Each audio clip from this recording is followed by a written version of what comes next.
The rich are getting richer and the poor are getting poorer, and the middle class, well, they're stuck in the middle. I'm going to tell you the number one money making mistake that middle class African Americans are making that is keeping them from the wealth.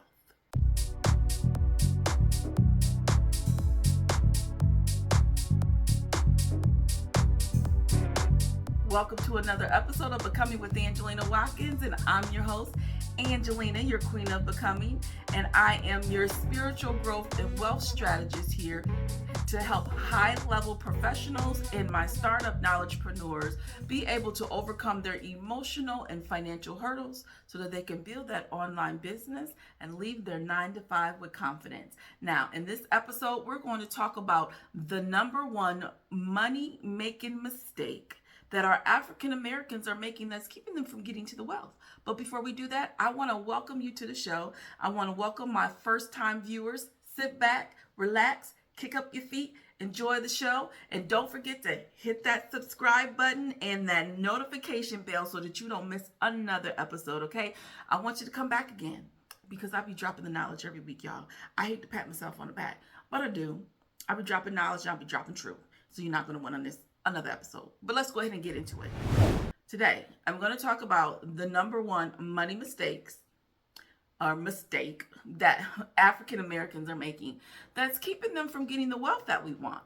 We're amongst the middle class, and it's not that we don't have any African Americans that are in the wealth class or in that 5%, top 5% of people with money, but even those that kind of get there don't always stay there because we're making this number one money mistake that the wealthy do that we don't do. It's a habit that the wealthy have that we don't have. It's a concept that they've taken to heart that we haven't taken to heart. It's a principle that they follow that we're not following. Okay? What is that mistake that's keeping us in the middle?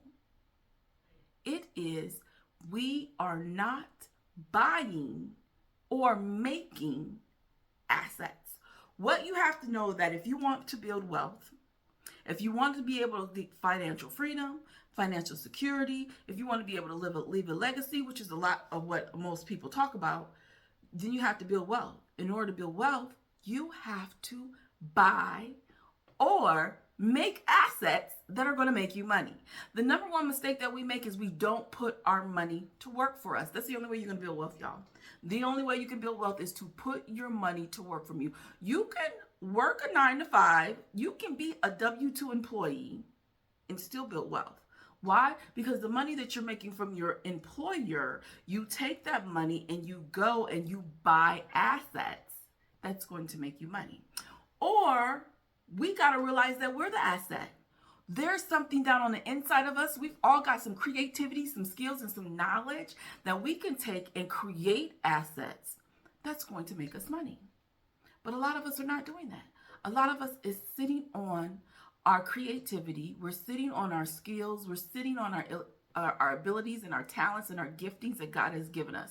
We're sitting on it. And those things could be making you money right now, okay?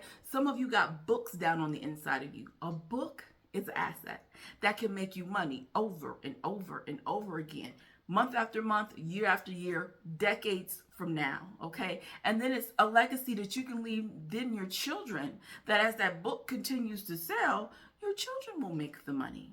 There's courses that you can make. A lot of you know some things and you know how to teach it. And you could be creating a course. A course is an asset that if you set it up the right way with automation, it's going to make you money over and over and over again.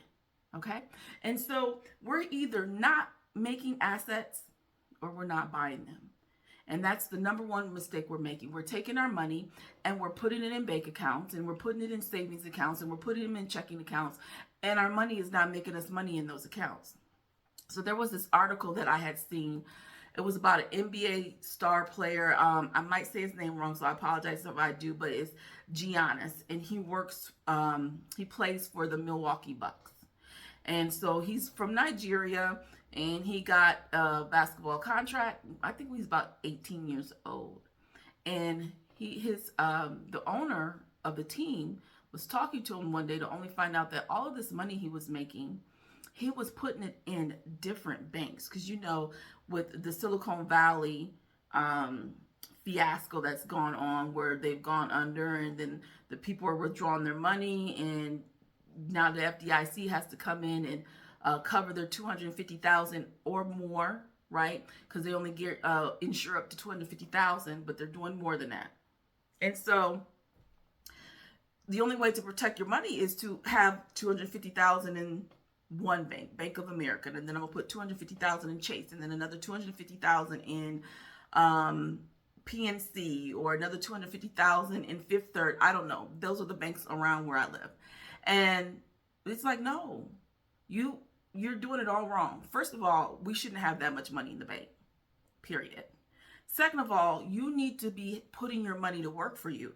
It needs to be an investment. You need a portfolio of investments. So you need to be buying some stocks, or some treasury bonds, or some real estate. We need to be buying things that's going to give you a return on your investment while your money is sitting there.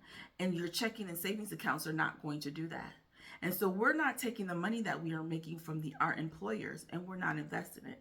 And I have to say this even about our entrepreneurs. There's a lot of entrepreneurs that are out there, and they don't really know how to strategize with their money. They don't know how to reduce and eliminate taxes. So they're spending half the money they make in taxes, and then the money that you do have, once you've paid all of your expenses and your living expenses and your business expenses and all those things, the money you have left over, you're shopping, you're living it up. And there's nothing wrong with that. That's the point of being an entrepreneur. That's the point. But you got to build the wealth. Buy the assets to pay for the liabilities. Make the assets to pay for the liabilities. Buy and make the assets that are going to pay for the lifestyle you want. That's the difference between the wealthy and the middle class. The middle class people, we have money. Oh, y'all have money. Believe me, I know you have money. There's a lot of you making more than six figures coming into your household, okay? But you're still living paycheck to paycheck. Why? Because you're spending it all and you're not investing it to build that wealth. If you want financial freedom, if you want financial security, if you want to be able to leave a legacy, then you've got to stop making that money mistake, and you have to start building wealth by either buying assets or making your own assets. And if you want to know how to do that, then I want you to check out my new book that's out, Path to Prosperity, the 17 Secrets to Building Wealth that you can start today. It is going to help you get in that mindset and start preparing you for being able to build the wealth that you need to build so that you can have that financial freedom, so you can get that financial security, okay?